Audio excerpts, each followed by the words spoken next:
Orang-orang kita, anak-anak kita belum matang satu mazhab sudah belajar mazhab yang lain. Belum matang akidah Ahlussunnah sudah belajar akidah Syiah, Mu'tazilah. Sedangkan di Syiah sendiri nggak boleh belajar filsafat, nggak boleh belajar akidah lain sampai mereka matang dulu akidah Syiahnya, baru dia boleh belajar akidah kita. Lah orang kita belum matang Ahlussunnahnya sudah belajar akidah Syiah, maka nggak ngerti ini orang Syiah atau bukan, ini orang Mu'tazilah atau bukan, ya. Sehingga mengkafirkan yang tidak kafir, menyalahkan yang tidak salah. Kita dengan Syiah, ada Syiah yang gulat itu Syiah ekstrim, itu kafir karena mereka telah melanggar 3 pilar ajaran Ahlussunnah. Itu 3 pilar, Pak: ilahiyat, ketuhanan, nubuat, kenabian, terakhir sama'iyat, perkara akhirat. Assalamualaikum warahmatullahi wabarakatuh. Kaum muslimin muslimat yang dimuliakan oleh Allah Subhanahu wa taala, sebelum kita mendengarkan ceramah agama yang akan dibawakan oleh ulama kita nanti, marilah kita selalu bersolawat kepada Nabi Muhammad sallallahu alaihi wasallam agar kita selalu diberikan syafaat dan hidayah oleh Allah Subhanahu wa taala. Kulluhum, semua para nabi. Nah, ada nabi itu ada yang diutus ke Bani Israel, ada yang diutus ke orang Bani Saba, ya, negeri Saba, ya. Saba itu Arab asli. Jadi al-Arab al-asil, Arab yang asal itu negeri Saba, salah satunya. Nabi Muhammad SAW tidak murni Arab secara genetik, ya. Beliau itu campuran Arab dan Musta'arab. Maka kalau orang tes DNA habaib sekarang, ya nggak akan murni Arab, nggak akan murni Arab, ya. Kita nggak akan ikut-ikutan masalah tes DNA, ya. Kita berkeyakinan orang selamat bukan dengan nasab, tapi siapa yang punya nasab. Tidak mungkin ulama besar seperti Al-Haddad, Al-Attas, Faqih Muqaddam, ya. Mereka itu mendustakan, membikin nasab mereka sendiri, nggak mungkin. Kalau kita nggak percaya nggak apa-apa, tapi nggak usah kemudian membatalkan nasab orang. Kita nggak wajib percaya kok. Saya klaim nih, saya keturunan Sunan apa, Pak? Sunan Terbangan lah, ya kan, nggak ada di Sunan 9 tuh. Saya klaim nih, ya, buat nasab sendiri. Bapak boleh percaya, boleh tidak. Jadi nggak sesederhana itu sebenarnya. Tapi orang hari ini kok sukanya tengkar, ya, itu saya heran juga. Kulluhum, semua para nabi, munazzahun, mereka dibersihkan Allah an-saghairi wal kabair, dari dosa kecil dan dosa besar. Maka nabi tidak punya dosa besar ataupun kecil. Lalu bagaimana dengan ayat? Jadi kalimat ini ditentang oleh Syekh Ibn Taymiyah yang menjadi imam di kalangan Salafi, yang hidup di abad ke-8, wafat tahun 728 Hijriah, bukan ulama salaf. Karena salaf itu 300 tahun pertama, sedangkan Ibn Taymiyah sudah masuk abad ke-8. Apa kata Ibn Taymiyah? Terus gimana dong dengan ayat fa'asa Adamu rabbahu faghawa? Lalu Adam durhaka kepada Tuhannya dan dia tersesat. Ayat ini dipahami secara harfiah oleh Syekh Ibn Taymiyah, maka dia mengatakan bahwa para nabi berdosa dan dosa aja kecil. Disitulah beliau disidang lagi, masuk penjara lagi. Jadi Ibn Taymiyah itu fatwa, masuk penjara, lepas lagi, masuk penjara lagi, lepas lagi, masuk penjara karena fatwanya. Ya, semoga Allah mengampuni fatwa-fatwa beliau. Dan sayang sekali sekarang fatwa-fatwa Syekh Ibn Taymiyah dicetak dan orang-orang mengaksesnya. Dulu Hadratus Syekh Hasyim Asy'ari, saya bukan NU, Bapak harus tahu, saya bukan pengurus PBNU, ya, atau ranting, enggak, ya. Cuma memang sanad ilmu saya nyambung ke Hadratus Syekh Hasyim Asy'ari. Dan beliau nulis di Risalah Ahlussunnahnya tentang itu, tentang Ibnu Taimiyah. Maka saya dengar di pesantren beliau ada nggak sih di zaman itu kitab Ibnu Taimiyah? Ternyata ada, tapi beliau tidak memperkenalkan, mengizinkan murid pemula membacanya. Hanya orang-orang yang udah matang akidahnya baru dibolehin baca. Nah, ini masalah orang-orang masuk UIN hari ini, masuk kampus, mau kampus UIN, mau kampus Selipia, mau kampus yang ada di Madinah atau Azhar. Orang-orang kita, anak-anak kita belum matang satu mazhab, sudah belajar mazhab yang lain. Belum matang akidah Ahlussunnah, sudah belajar akidah Syiah, Mu'tazilah. Sedangkan di Syiah sendiri nggak boleh belajar filsafat, nggak boleh belajar akidah lain sampai mereka matang dulu akidah Syiahnya, baru dia boleh belajar akidah kita. Lah orang kita belum matang Ahlussunnahnya sudah belajar akidah Syiah, maka nggak ngerti ini orang Syiah apa bukan, ini orang Mu'tazilah atau bukan ya. Sehingga mengkafirkan yang tidak kafir, menyalahkan yang tidak salah ya. Kita dengan Syiah, ada Syiah yang gulat itu Syiah ekstrim, itu kafir karena mereka telah melanggar 3 pilar ajaran Ahlussunnah. Itu 3 pilar, Pak: ilahiyat, ketuhanan, nubuat, kenabian, terakhir sam'iyat, perkara akhirat. Ketuhanan, kenabian, akhirat. Kelompok Syiah Gulat itu seperti kelompok Sabaiyah dan Kailaniyah. Itu mereka sampai kepada menuhankan Sayyidina Ali dan mengatakan Jibril salah kirim wahyu. Bisa-bisanya Jibril kalah sama COD gitu ya, sama Grab, sama salah deh. Jibril yang punya sayap 360 kanan, 360 kiri, itu kalah sama pos. Ya salam ya, penghinaan benar itu. Tapi saya tanya kepada orang yang Syiah, kamu percaya nggak kelompok ini? Dan mereka bilang, itu kafir loh. Ternyata mereka mengkafirkan juga kelompok begitu. Oleh karenanya, ulama Al-Azhar pernah membuat kajian bersama dengan orang-orang Syiah dan mereka sepakat untuk tidak sepakat, tapi tidak mengkafirkan. Itu Syiah yang mana? Syiah Imam 12 dan Syiah Zaidiyah.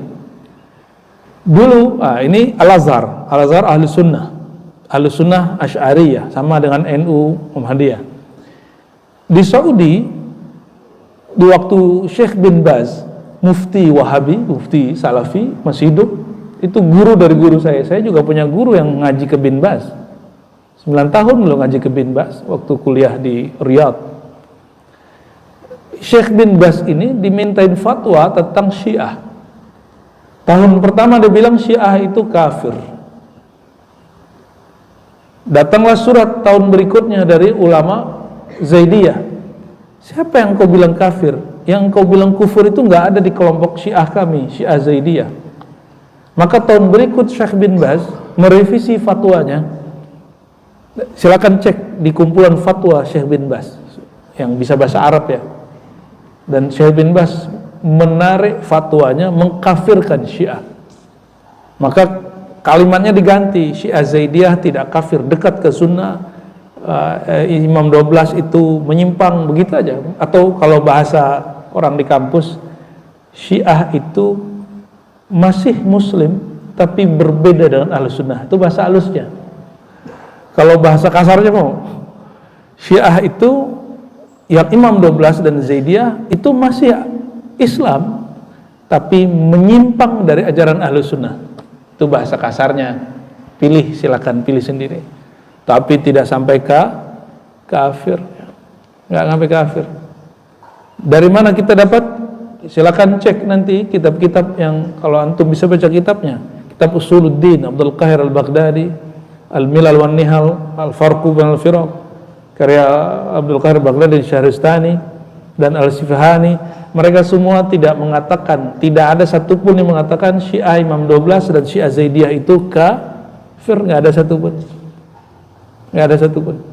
Bahkan Imam Syahrastani mengatakan ini firaq minal muslimin, kelompok, bagian dari kelompok orang Islam. Ya, kalau di Indonesia ada berapa tuh kelompok-kelompok Syiah itu yang sudah meninggal aja kita sebut ya, Jalaluddin Rahmat, Jalaluddin Rahmat, dan yang masih hidup kita nggak usah sebut lah ya. Yang masih hidup, ada yang hidup dan dia menjadi orang yang lingkungan dia Syiah, tapi pikiran dia lebih luas dari Syiah. Sebagaimana banyak orang Ahlus Sunnah pikirannya lebih luas dari Ahlus Sunnah itu sendiri. Saya berharap Ahlus Sunnah itu begitu, pikiran dia lebih luas dari komunitasnya sendiri, sehingga kita tidak mengkafirkan yang tidak kafir. Jadi ini rumus, apa tadi rumusnya? Kelompok yang kafir itu apa? 3 aja.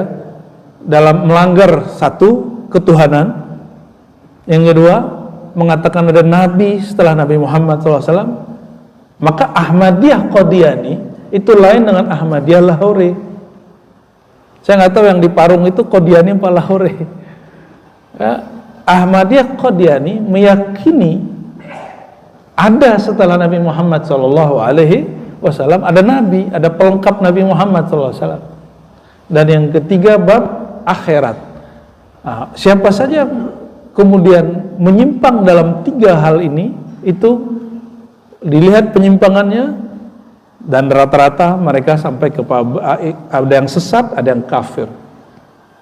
Itu yang membuat kita berbeda dengan kelompok lain. Jadi nggak sembarangan mengatakan ini sesat, ini ya, jangan banyak terpengaruh. Dan mohon maaf, saya dapat kabar ya, ada ustadz juga yang ngisi di sini dan mengatakan Syiah itu agama sendiri di luar Islam. Itu nggak benar ya, itu nggak benar, itu mengkafirkan orang yang masih syahadat. Ini perhatikan, Ibnu Taimiyah, imam yang mengaku bermanhaj salaf, itu sebelum meninggal dia bersaksi, apa katanya? Asyhadu anni la ukaffiru ahadan min ahli al-qiblah.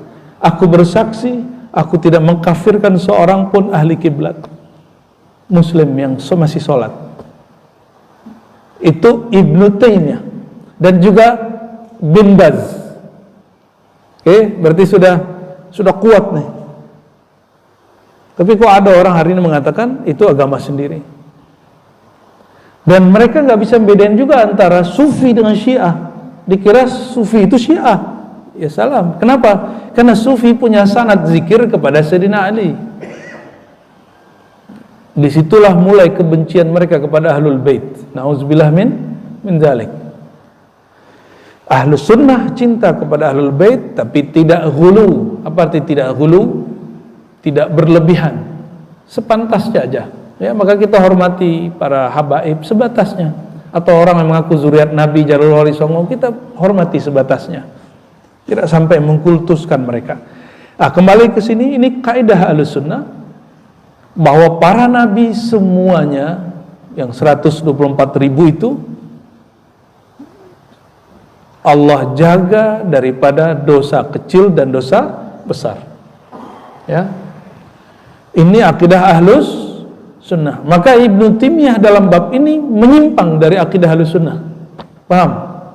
Kenapa Ibnu Taimiyah yang disebut bermanhaj salaf itu tidak salaf lagi? Apa kata dia?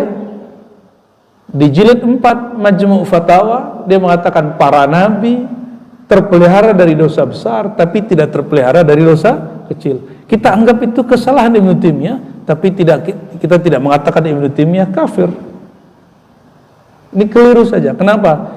Dia terbentur oleh 1 ayat, 2 ayat, 3 ayat yang menyebutkan bahwa nabi berdosa. Tadi ayat Adam durhaka kepada Tuhannya lalu tersesat. Di surat Muhammad ayat 19, wastaghfir li dzambik. Hai Muhammad, mohon ampunlah engkau terhadap dosamu. Berarti kata Ibnu Taimiyah, hatta Nabi Muhammad punya dosa. Nah, inilah akibat Ibnu Taimiyah ini kan mengkafirkan beberapa imam sufi. Ajaran tasawuf itu bagian dari Ahlus Sunnah dan bukan bagian dari akidah. Karena dia bagian dari pengalaman spiritual. Kayak bapak ini khusyuk. Khusyuk itu bukan standar iman. Khusyuk itu standar pengalaman. Kalau iman, dia sudah menetap di kolbu. Kalau sudah yakin, gak boleh naik, gak boleh turun. Tasdik kita kepada Allah dan Rasulullah itu gak boleh naik, dia mesti flat. Maka Imam Abu Hanifah dan para imam lain mengatakan, ya sepakat, iman itu tidak boleh bertambah, tidak boleh berkurang. Yang bertambah itu indikator keimanan, bukan si iman itu sendiri. Karena iman artinya apa? Percaya. Kecuali masih pakai Ahlussunnah KW, ya, imannya naik turun. Jadi iman naik turun itu bahasa orang awam. Bahasa imam Ahlussunnah, iman tidak boleh naik, tidak boleh turun. Kenapa? Iman sekali masuk, dia nggak pernah keluar lagi. Yang bertambah itu indikatornya, sholatnya, zikirnya, ya, puasanya, hajinya. Itu yang bertambah, itu indikator keimanan. Tapi toh banyak orang sholat, dia hatinya nggak sholat, munafik di zaman Rasulullah SAW. Maka standar iman bukan banyak sholat, tapi seberapa kuat dia percaya. Ternyata di dalam tasawuf itu ada namanya adab. Saya sering menyampaikan satu kalimat, hasanatul abrar sayyiatul muqarrabin. Itu salah satu kalimat yang menjadi kaidah ulama-ulama ahli rohani di kalangan ahli sunnah wal jamaah. Taat baik menurut orang-orang soleh, ya, hasanatul abrar, orang soleh nyebut itu baik. Tapi itu sayyiatul muqarrabin, tapi itu dianggap salah, kurang tepat bagi orang-orang yang didekatkan ruhaninya kepada Allah Subhanahu wa ta'ala. Gak usah jauh-jauh, ini secara fikih adab. Kalau khutbah pakai kaos, pantas nggak? Pantas nggak, Pak? Khotib Jumat pakai kaos kaki, pantas nggak? Pakai kaos biasa, kaos oblong. Pantas nggak? Nah, itu namanya dosa khotib. Tapi kalau kita sholat, sini kan banyak juga yang sholat Jumat pakai baju kaos, tapi dia bukan khotib, bukan imam. Pantas nggak? Pantas-pantas aja. Tapi sebenarnya itu bukan dosa, itu dosa adab. Maka para nabi itu jika disebut di Quran dosa, itu dosa adab, bukan dosa durhaka secara pemahaman syariat. Karena tidak mungkin ada nabi dia melanggar syariat Allah Subhanahu wa ta'ala. Maka tidak mungkin ada nabi yang berdosa. Ini akidah ahlus sunnah wal jamaah. Tolong dibedakan antara dosa dengan keliru atau salah. Salah, keliru, lupa itu beda dengan dosa. Saya salah, saya keliru, saya lupa, ini satu grup. Saya durhaka, saya dosa, saya membangkang kepada Allah, ini yang disebut dosa. Terbayang nggak dalam pikiran kita Nabi Adam durhaka kepada Allah? Mungkin nggak? Maka ayat yang menyebutkan Adam asa durhaka itu mesti ditafsir dengan benar. Maka mampu berbahasa Arab tidak cukup untuk menerjemah Al-Quran. Perlu ilmu akidah ahlus sunnah wal jamaah. Coba saya mau tanya, di Quran diceritakan Nabi SAW, Nabi Adam boleh makan apa saja di surga. Kalau surga harusnya boleh toh. Tapi ada satu kata Allah, jangan dekati pohon ini. Larangan ini larangan haram atau ini larangan adab? Ini dibalik. Perintah sujud kepada malaikat itu perintah syariat Allah atau perintah apa? Ini mirip-mirip, cuma ini beda konteks. وَلَا تَقْرَبَا هَذِهِ الشَّجَرَةَ فَتَكُونَا مِنَ الظَّالِمِينَ. Jangan kamu wahai Adam dan Hawa mendekati pohon ini, nanti kamu menjadi zalim. Ya, fatakuna minaz zalimin, nanti kamu menjadi zalim kepada dirimu sendiri. Makanya Sayyidina Adam ketika selesai makan dan dibuang ke dunia, apa doanya? Rabbana zalamna, ya Allah, betul kami telah zalim. Bukan kemudian beliau apa-apa. Maka itu babnya bab adab. Jadi Nabi itu apabila beliau melanggar sesuatu, itu hanya bab adab, bukan bab kedurhakaan seperti yang dibayangkan orang. Maka durhaka di situ durhaka adab, bukan durhaka syariat. Ya. Nah, itu sebabnya kita kalau belajar sifat Nabi ada 4. Apa sifat Nabi yang 4 itu? Siddiq, watana, amanah, tabligh. Itu dibungkus oleh satu sifat namanya ismah, maksum. Para nabi itu dijaga dari dosa. Ya.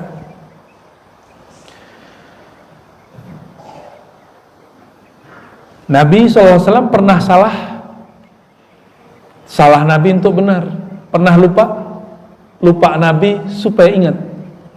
Kalau Nabi tidak pernah diciptakan lupa, maka kita tidak tahu yang namanya sujud sahwi. Jika Nabi tidak pernah dibuat di setting Allah salah, maka kita nggak punya kebebasan untuk meneliti apapun dalam ilmu sains. Jadi Nabi itu sengaja Allah setting salah cuma untuk masalah penyerbukan, supaya kemudian muncul kalimat, dibuat skenario, karena sahabat-sahabat ini apa aja Nabi. Hatta sendalnya rusak, putus, lapornya ke Nabi.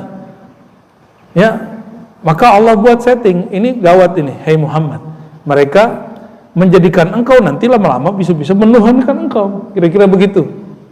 Maka Allah Subhanahu wa taala mentakdirkan pada diri Nabi Muhammad SAW dan para nabi ada satu karakter, yaitu an-nisyan, lalai, wal khata, dan keliru.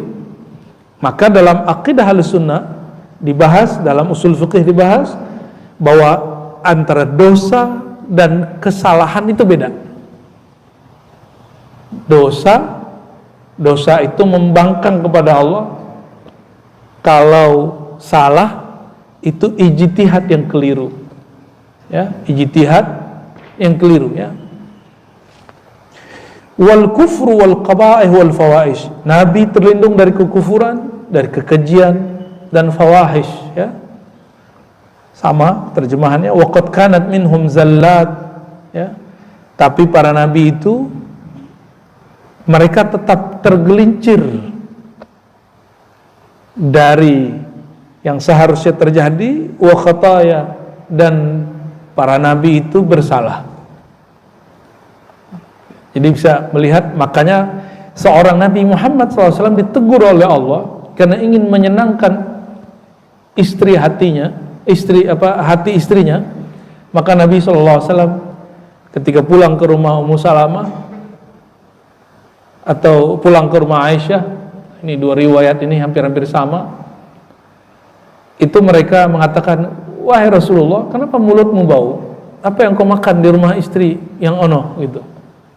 Nabi mengatakan, saya diberi minuman madu yang jenisnya ini, makanan disebutkan oleh Rasulullah SAW. Lalu beliau mengatakan, nanti aku tidak akan meminum dan memakannya lagi. Turun ayat, wahai Nabi, lima tuharrimu ma ahallallah.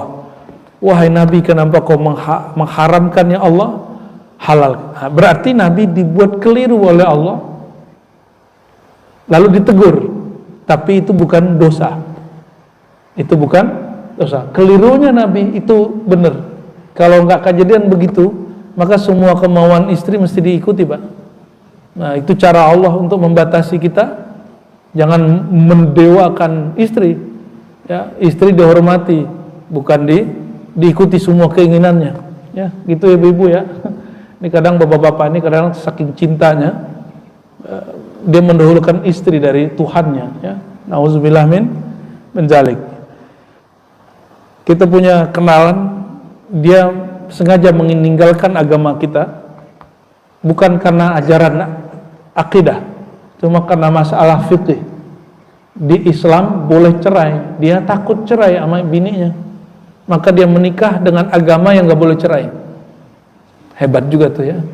Kita bilang selamat, selamat bete maksudnya. Wa Muhammadur Rasulullah SAW. Ini nama-nama Nabi. Muhammadur Rasulullah SAW. Nabi Muhammad itu Rasul Allah. Habibuhu. Ini nama keduanya, Rasul Allah. Jadi Nabi Muhammad itu Muhammad, Rasul Allah, Habibuhu, kekasihnya. Jadi yang dapat gelar Al-Habib itu sebenarnya Nabi Muhammad SAW. Adapun zuriat Nabi Muhammad SAW belum berhak semuanya dapat gelar Habib. Maka dulu 2006 saya masih ingat sahabat saya ngaji di Tarim, dia bilang, kami di Tarim itu yang disebut Habib itu cuma ulama yang zuriat Nabi SAW. Tapi di Indonesia ini kan saking patuhnya sama Rasulullah SAW dan cinta sama Rasulullah, siapa yang zuriat Nabi langsung ditakzimi, walaupun masih kecil dipanggil Habib, mestinya dipanggil Sayyid. Jadi kalau masih kecil dipanggilnya apa? Sayyid atau Syarif. Dan gelar Habib itu lebih sering dipakai oleh ulama Yaman, tapi jarang dipakai di Mekah ya, sampai kemudian ulama Yaman ini menyebar ya.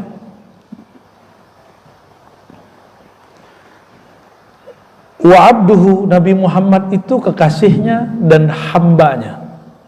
Bukan seperti yang diyakini kelompok yang mengaku bertasawuf tapi dia bukan bertasawuf, dia lagi ngajarin kebatinan, sinkretis. Apa kata mereka? Muhammad itu Allah. Pernah dengar? Ya, semoga nggak dengar lah itu ya. Tapi muncul Pak, di pulau seberang ada yang mengatakan Muhammad itu adalah Allah. Nauzubillah min. Hakikat Muhammad itu Allah. Ya salam. Bahkan sekarang mulai muncul kajian ma'rifat, hakikat insan itu Allah. Sir insan Allah. Sir insan Allah beda dengan Allah. Rahasia manusia itu Allah. Rahasia manusia bukan Allah. Itu beda kalimatnya. Contoh gini, Bapak Ibu punya rahasia nggak? Punya sir nggak dalam diri? Sir kita dan kita beda nggak? Beda. Rahasia kita dan kita beda. Rahasia Allah bukan Allah. Wa sirrullah al-insan wal insanu sirri, begitu kalimatnya. Itu bukan hadis. Itu pengalaman batinnya seorang imam, lalu dia dengar ada kalab begitu. Manusia adalah sirku, rahasia aku. Aku rahasia manusia. Itu beda dengan kalimat manusia adalah aku adalah manusia, itu beda. Tapi hari ini muncul ya kekeliruan dalam belajar ma'rifat dan orang sampai pada klaim hakikat insan itu adalah Allah. Syekh Abdul Qadir hanya berani sampai kalimat ini, perhatikan. Syekh Abdul Qadir Jilani, Sultanul Aulia, raja para aulia di kalangan Ahlus Sunnah. Apa kata beliau? Hakikat para wali itu adalah nabi. Tapi nabi bukanlah wali, wali bukanlah nabi. Maksudnya apa? Tiadalah wali kecuali mewarisi nurnya para nabi. Cuma sampai di situ Syekh Abdul Qadir Jilani.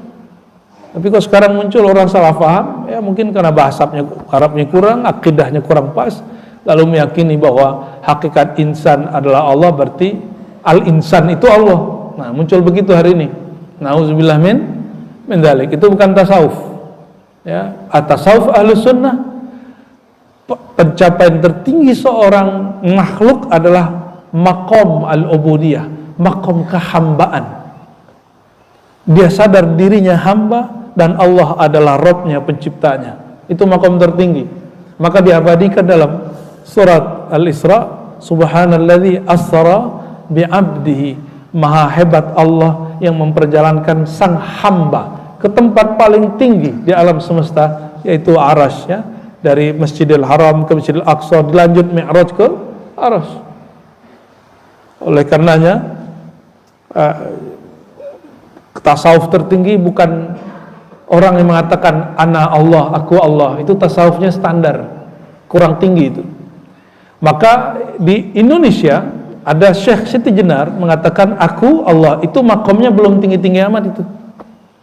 Di akhir hayat kan dia nggak ngomong begitu. Al-Hallaj waktu dia lagi asik mabuk, dia ngomong begitu, aku Allah.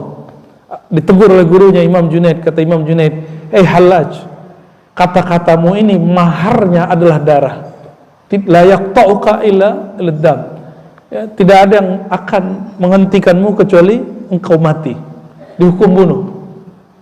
Benar, nggak nyampe 10 tahun, bahkan ya lebih 10 tahun.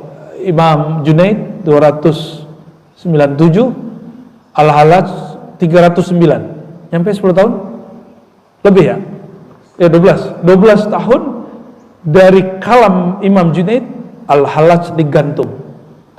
Bahkan satu riwayat menyebutkan tangannya ditarik, ya, kakinya ditarik sehingga lepas semua, kepala juga ditarik. Tapi waktu dia sebelum ditarik dia ngomong, hal qataltumuni hal taqtuluna 'abdan yaqulu annahu Abdullah. Apakah engkau membunuh seorang yang mengatakan dirinya hamba Allah?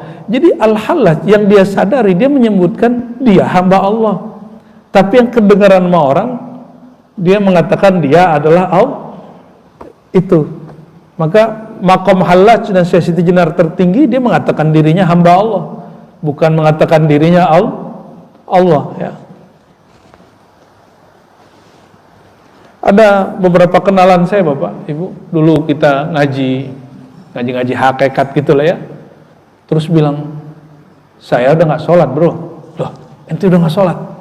Kenapa? Untuk apa lagi sholat? Allah sudah di dalam. Ya. Oh, berarti Allah sebelum ngaji tadi belum di dalam. Sekarang Allah udah di dalam dia. Ya, saya dan Allah nggak pernah pisah. Untuk apa lagi sholat? Ente kan belum ketemu Allah, maka ente masih sholat. Dia bilang gitu. Ada teman kita ngomong gitu. Hakikat udah aneh temui. Wah, ngeri kali itu orang ya. Giliran ketemu nasi, lapar dia. Saya bilang, loh, kan ente sudah sama Allah. Kalau sudah sama Allah, haram makan nasi. Masa Allah makan nasi? Bingung juga tuh, ya. Giliran lagi syahwat, pengen kawin. Enggak, orang masalah ada wali sholat nggak sholat itu urusan dia. Tapi masa ada wali nggak sholat? Emang ada wali nggak sholat? Yang ada wali tidak antum lihat dia sholat, bukan berarti dia tidak sholat, itu beda. Dua hal yang beda. Ada orang kita lihat dia nggak sholat, menurut mata ini selalu benar atau bisa salah? Ya, banyak Pak. Saya ketemu orang dia nggak sholat di kasat mata, pas kita masuk musola udah ada dia. Terus yang tadi itu siapa?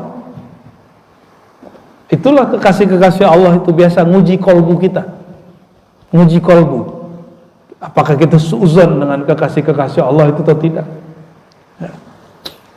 Dan disebutkan dalam satu riwayat bahwa Sayyidina Abu Bakar jadi wali Allah bukan karena banyak sholat. Sayyidina Abu Bakar menjadi kekasih Allah karena nur iman tasdik dia yang tersimpan di kolbunya.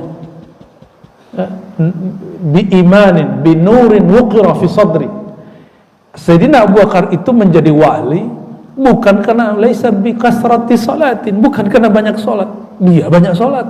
Bukan karena banyak zakat, banyak sedekah. Dia paling banyak sedekah. Semua hartanya untuk Rasulullah SAW. Sayyidina Abu Bakar itu jadi kekasih Allah karena ada nur bertahta di kolbunya. Nah, ini yang ilmu tentang nur ini yang harus dicari, supaya kita beriman itu nggak bersyarat, nggak cocok sama pikiran kita tinggal. Emang iman dipikir-pikiran begitu? Iman itu dirasakan, bukan cuma dipikirkan. Ya. Nah, Nabi Muhammad SAW makom tertingginya adalah abdun, hamba Allah Subhanahu wa Ta'ala. Maka siapapun yang menapak tilas rohani kepada Allah, mesti dia menjadi hamba. Ya. Wa nabiyuhu, nabi safiyuhu, orang yang Allah bersihkan, naqiyuhu, yang Allah jernihkan, lam ya'bud as-sanam, tidak pernah menyembah berhala. Begitu juga Nabi Ibrahim. Ini banyak yang keliru dalam memahami kisah Nabi Ibrahim.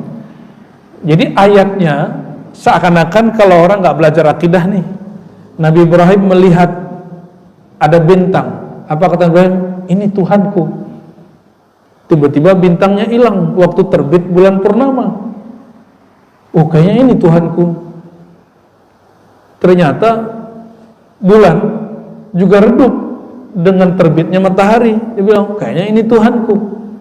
Orang yang tidak mengerti ilmu akidah, baca Quran, apa kata dia? Oh, Nabi Ibrahim pernah nyembah bulan, pernah nyembah matahari. Padahal ini salah satu uslub, metodologi Nabi Ibrahim untuk berdebat dengan kelompok pagan. Kelompok pagan itu di kampungnya Ibnu Taimiyah itu namanya negeri Harran. Jadi Nabi Ibrahim bergerak dari Babilonia, dia terus ke utara yang mengarah ke barat sedikit sampai di satu negeri yang disebut Harran. Di situ banyak orang pagan nyembah bulan, nyembah bintang, nyembah zodiak. Jadi betul dulu zodiak itu disembah. Itu zaman Nabi Ibrahim. Ya, Sagittarius, tak terurus, Taurus, apalagi Leo gitu ya. Dalam ilmu falak atau ilmu nujum, orang-orang yang sedang safar perlu itu, Pak. Apalagi zaman dulu orang kalau nyebrang gunung, nyebrang laut, itu perlu untuk baca arah. Tapi berkembang kemudian orang menyembahnya. Ya, kita nggak nyembah. Jadi bolehkah menggunakan zodiak? Boleh, tapi bukan untuk disembah, digunakan sebagai alat hitung arah. Oh, kalau lagi begini berarti baratnya kemana gitu ya, itu masih boleh. Saya masih ketemu nelayan-nelayan di Pantura, Jawa Timur, nggak tahu di Cirebon masih begitu atau tidak, atau di Jepara. Itu para nelayan masih bisa membaca rasi bintang. Dan mereka yang orang tua-tua nggak perlu bawa kompas. Jadi jika dia berlayar ke laut, dia cukup melihat, oh, rasi bintang ini berarti kita nanti kemana gitu. Dan mereka jarang yang tersesat. Boleh dipakai untuk itu. Ya. Lalu disebutkan di sini, ya, lam ya'bud as-sanam. Maka semua nabi, Nabi Ibrahim, nabi manapun tidak ada yang syirik. Masih ingat ada ustadz yang mengatakan wa wajadaka dhallan fahada, lalu dia terjemahkan, dia mendapatimu tersesat lalu dia kemudian memberimu hidayah. Maka Nabi Muhammad dulu menurut dia pernah sesat. Ini akidah kalau diambil langsung dari Quran, nggak lewat imam. Oleh karenanya para imam kita dari dulu nggak pernah mengklaim akidah dia akidah Rasulullah SAW. Para imam kita selalu bilang akidahku adalah akidah guruku. Guruku dia punya guru, gurunya punya guru bersambung kepada Rasulullah SAW. Karena yang mengerti Quran itu guru. Kita punya Quran sekarang, kita baca terjemahannya, itu belum tentu maksud Quran. Itu maksud penerjemah. Ya. Walam yusyrik billah tarfata ain. Seorang nabi tidak pernah menyekutukan Allah satu detik pun, sekedip mata pun. Apalagi Nabi Ibrahim, bapak tauhid. Walam yartakib saghiratan wala kabiratan qat. Tidak ada nabi yang berdosa meskipun dosa kecil sama sekali. Ya. Nah, disinilah Bapak Ibu, saudara-saudariku, kenapa Ahlus Sunnah wal Jamaah itu berpisah jalan dengan Salafi Wahabi. Paham? Ya, karena Salafi Wahabi imamnya meyakini bahwa nabi berdosa-dosa kecil. Padahal dosa kecil yang dimaksud Ibnu Taimiyah itu lebih tepat disebut kesalahan dan kelupaan, bukan dosa. Semoga Allah mengampuni Ibnu Taimiyah. Dia tidak bermaksud sesat, tapi di situ kita paham bahwa ajaran Ibnu Taimiyah ini tidak semuanya berkesesuaian dengan akidah ahlus sunnah. Ya, lampunya udah dimatiin, berarti sudah selesai nih kita ngaji nih ya. Oke, barangkali itu poin paling penting kita pada pagi ini. Semoga ini dapat memantapkan sikap kita sebagai umat Nabi Muhammad SAW, supaya berkeyakinan kepada beliau tidak berlebihan, tidak sampai menyembah Nabi, tapi juga tidak sampai kemudian menggampangkan urusan kita dengan Nabi sehingga menuduh Nabi itu berdosa, menuduh Nabi itu lupa dan lain sebagainya. Semoga bermanfaat. Wassalamualaikum warahmatullahi wabarakatuh. Baiklah, telah kita saksikan tadi bersama-sama tausiah dari Abuya Ar-Rasyid Hashim. Dari tausiah beliau tadi maka dapat kita pahami salah satunya adalah bahwa para nabi dan rasul Allah jaga dari dosa kecil dan dosa besar. Dan yang lainnya yang dapat kita pahami bahwasanya suatu kelompok atau ajaran dapat dikatakan kafir ataupun menyimpang apabila telah melanggar dari 3 pilar ajaran dari ahli sunnah wal jamaah. Yaitu yang pertama adalah pilar ketuhanan, lalu pilar kenabian, dan yang ketiga adalah perkara akhirat. Jadi apabila suatu kelompok ataupun ajaran telah melanggar dari ketiga pilar ajaran ini, maka dapat kita katakan kelompok ataupun ajaran itu telah menyimpang ataupun tidak sesuai dengan ajaran agama Islam yang sebenarnya. Namun daripada itu, kita juga harus benar-benar memahami dan mempelajari suatu bidang ilmu. Dalam hal ini khususnya dalam bidang akidah, sehingga kita dapat memahami dan mengatakan suatu itu benar ataupun salah.